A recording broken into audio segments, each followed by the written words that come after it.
Defense Secretary, Dr. Sameer V. Kamath,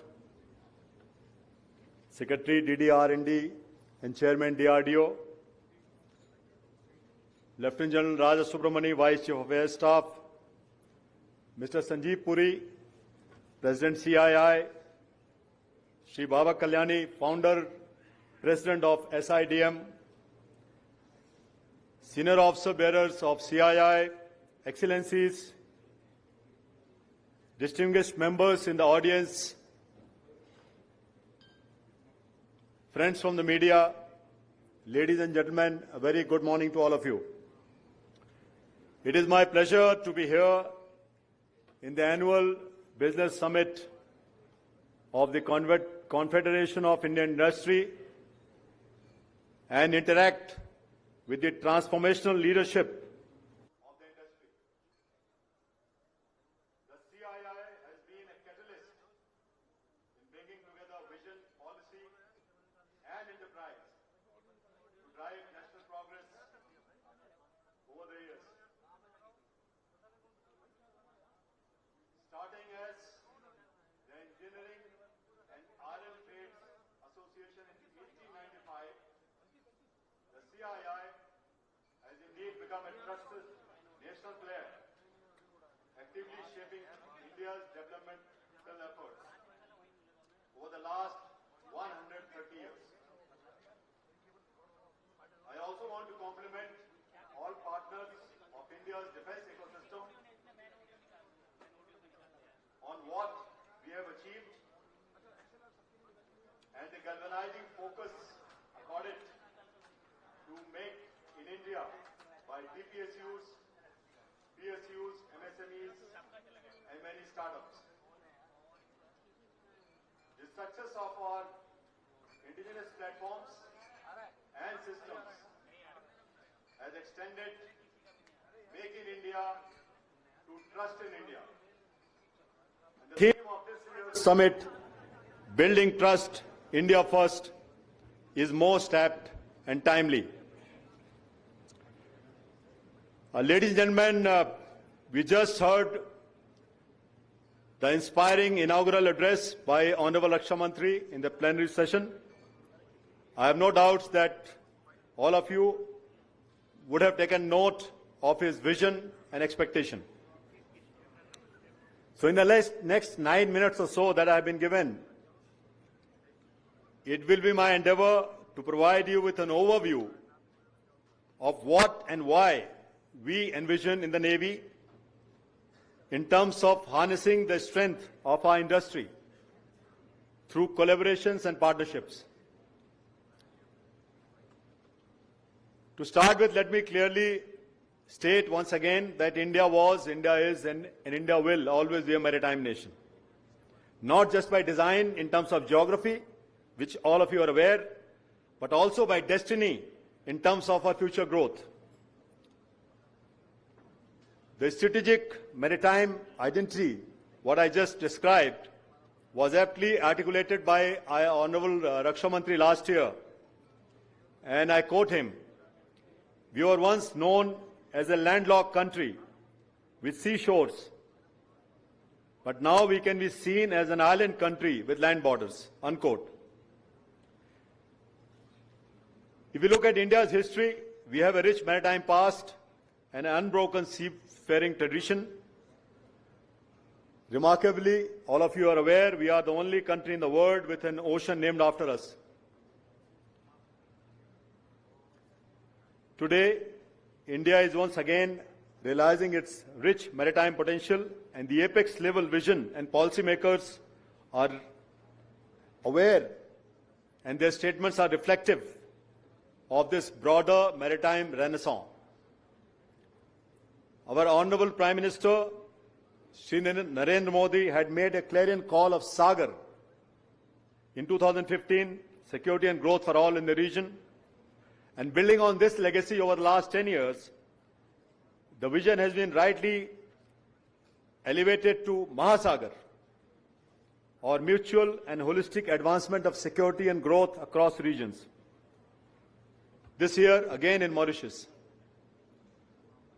To my mind, This is reflective of India's growing stakes and steadfast conviction that our destiny as a nation lies in reclaiming our oceanic opportunities as the foundation of our future prosperity and global influence. As we look to become the third largest economy in the next few years, the seas will remain our engines for growth. I say this because amongst a plethora of data, I just quote two: 95% of India's trade by volume and 88% of our energy comes from the seas. Rest, you can do your math. So India's economy is and will remain dependent upon the seas, and by corollary, our future prosperity will be driven by, at, and from the seas. To safeguard our interests in the oceans and ensuring maritime security, the Indian Navy is committed to modernization through focused capacity building across all 5 domains: surface, subsurface, air, space, and cyber, and that is where all of you come in. So like I said, in building these capacities that I enunciated, our engagement with all of you, the industry, will be a key component in the years ahead. So here in the Indian Navy, we have adopted 3 mantras of indigenization, innovation, and integration. Firstly, the indigenization is our core priority. It has always been for now more than half a century. We are committed to becoming a fully Atmanirbhar force by 2047. It is a matter of immense pride for us as a nation that India is one of the 6 countries in the world that can design, build, and operate both aircraft carriers and SSBNs at sea. We continue our efforts to be self-resilient and reliant in other critical domains, and we in the Navy will continue to push you, that is you as industry. Innovation is Indian Navy's DNA. Stephen Johnson, in his book, Where Good Ideas Come From, says that, and I quote him, "Innovation does not come from giving incentives. It comes from creating environments where ideas can connect," unquote.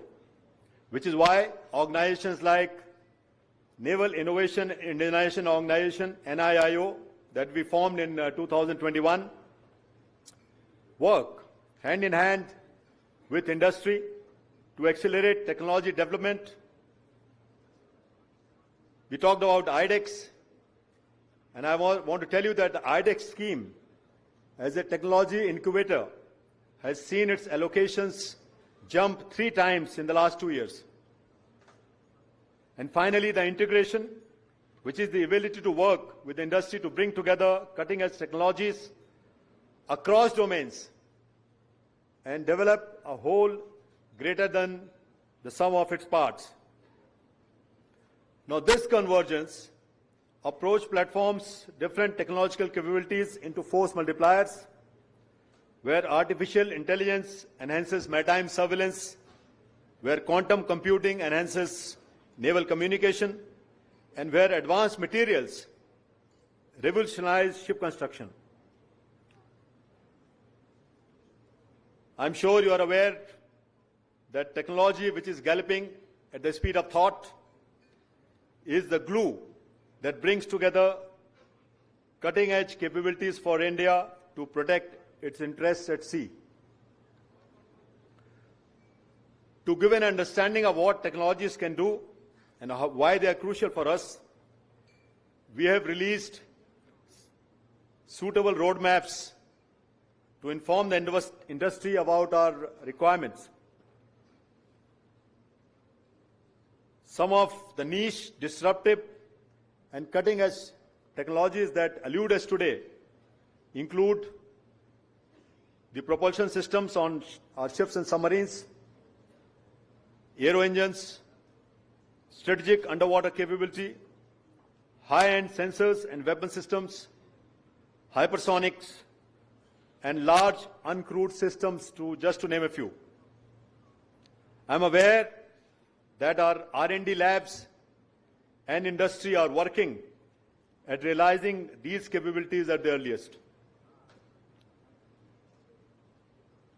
You would also be aware that while the nature of warfare has remained the same over centuries, the character of warfare has changed rapidly and continues to do so. Firstly, the lines between war and peace are increasingly blurred. Secondly, the commercial technologies are democratizing warfare, making it available to non-state actors. And finally, we are moving into an era of mass precision, where highly accurate capabilities and in large numbers both remain important for us. We also know that non-traditional threats, such as acts of terror, can quickly spiral into a wider conflagration and conflict. Use of non-contact warfare, along with space and cyber domains, to wage a conflict with no ceasefires is a reality.